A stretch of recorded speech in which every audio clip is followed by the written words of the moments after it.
Are the terms Mandarin and Chinese the same thing? No, they're not. Mandarin, if we're talking about languages, refers to a dialect of Chinese. The word has Sanskrit and Malay origins, but eventually it was used by the Portuguese to refer to the Chinese officials they encountered. Since those Chinese officials spoke the northern dialect, it eventually became associated with that dialect. But did you know there are several different dialects of Chinese?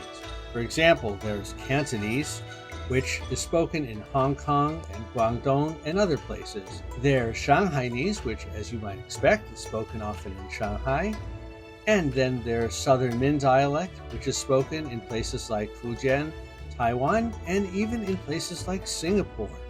There are many other dialects, and they're all considered a form of Chinese, but Mandarin is the specific dialect that is considered the national language of China, spoken by most people in China and Taiwan, and is taught in schools so that everyone can communicate each other despite whatever their dialect is. And if you'd like to learn more about this, come visit my channel at Mandarin American.